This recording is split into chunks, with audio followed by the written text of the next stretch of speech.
Congratulations for making it to civil services interview. Thank you. Would you introduce us about yourself and your educational background? Yeah, my name is Rigzan Amo and I'm from Ladakh. I am a postgraduate in geology and I did that from Delhi University here, Hansraj College. And this is my fifth attempt at the UPSC Civil Services and my first interview. So that's why I'm here. How was the interview? I think it went well. It was very different than what I'd expected. They didn't ask anything from my DAF, nothing at all from remotely anything that I was prepared for. But it still went very well. It's like a discussion, very cordial.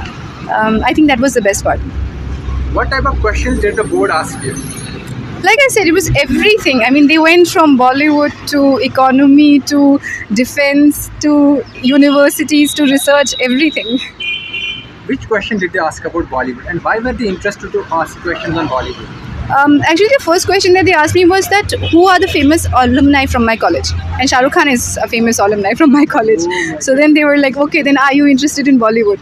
So I said yes, sir. So then that's how that kind of went on, like that conversation went on. But What was your response on the Shah Rukh Khan and his affiliation with your college? he asked me, do I admire him? And I was like, yes, sir, I do admire him. So he was like, why? He's very eloquent, very witty. I said he's a well-read man and I like his presence, persona that he is. And he was said, okay, Who does not love Shah Rukh Khan? truly. Yeah, exactly.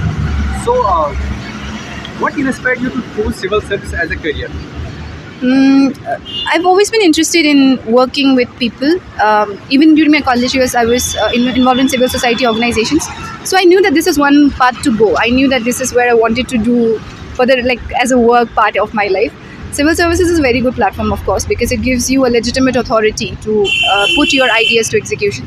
So I thought, okay, let's see, and somehow I'm here. So that's it. Yeah, you must be glad that you made it to this stage. Yeah, I'm glad I'm here at least. Since the exam consists of 3 stages, prelims, main and personality test, what was your approach towards prelims and how did you tackle the CSAT plus maths? Prelims, yes, yeah, it's like one of the most difficult stages. My main approach was I didn't think much to start with.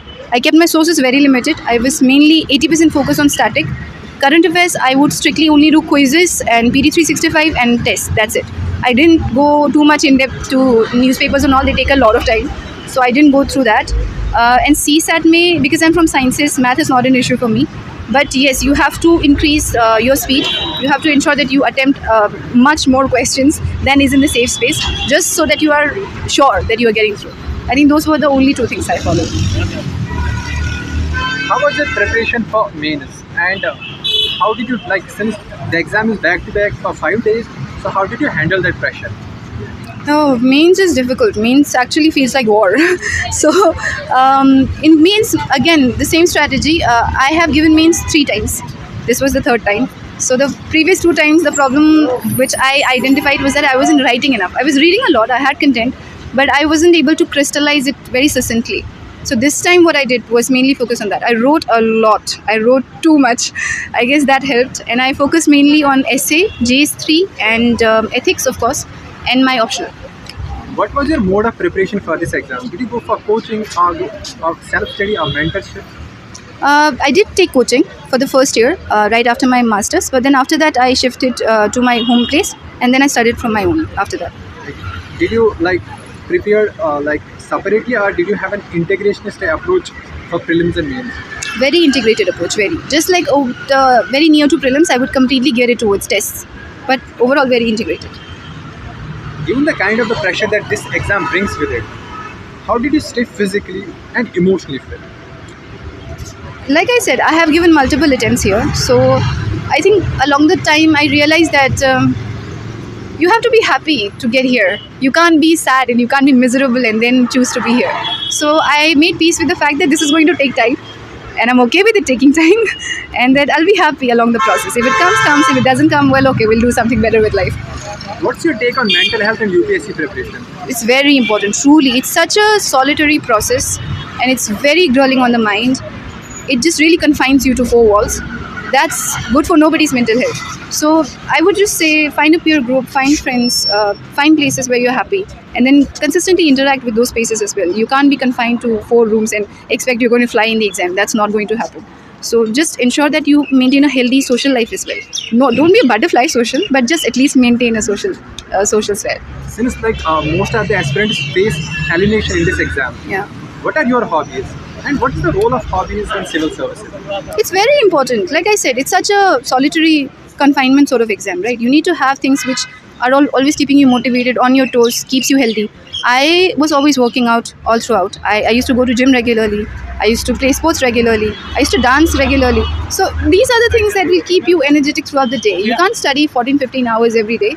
Some days it's going to be 14 hours. Some days you have to dance for 2 hours. So, you just take it one day at a time. So what are your hobbies? I like to go on treks. I don't get to go much because the exam is so grueling. But yeah, I like to dance a lot. I like to go to gym a lot, like physically working out. And I like to play badminton and all with my family and friends. Okay, do you follow any sports? I follow chess and I follow, I guess chess only mainly. Nothing much. India currently is dominating in the chess. Yeah. Gukesh or Pragnanda. Yeah. Who's your favorite player? I'd say Pragananda. Gukesh is exemplary, of course. He's a world champion. But Pragananda, he's very, I think he's very wise, like for his age. The conduct he has, the resilience he shows for that age, I think it's remarkable. What's your take on Magnus?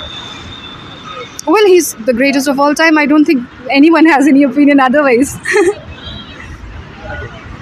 What are some of the key issues that the UPSC aspirants face during the preparation phase? See, I cannot speak for everyone. The only thing I can speak for is myself. Self-doubt is something I think we all go through. That's one. Isolation, like I said, mental health, it takes a toll on that. Also, the fact that the exam process itself is 1 year, that itself is very taxing, mentally taxing, physically taxing. And mainly the fear of failure, I think every aspirant goes through. Those are the main challenges, I guess. Did you felt at any point of time during your preparation that, oh, it's too exhausting, it's mentally too taxing, should I give it up? Something like that. I felt like almost every third, fourth day that this is too exhausting, but I never felt like I'll give it up. I think that's the difference, I guess. It was taxing. You have to acknowledge it's taxing. It's no other way. But I still chose to do it, and I will choose to do it. This is what I want, truly. So if it takes that. So then what according to you should the aspirants do? Like, should they have a plan B for this exam? Or did you have any plan B? Yes, I had a plan B. I'm very, I'd say, see, no matter how good you are at the end, the exam is subjective. You could be the best, still it might not work out for you. This is the reality, as crudely as I can put it.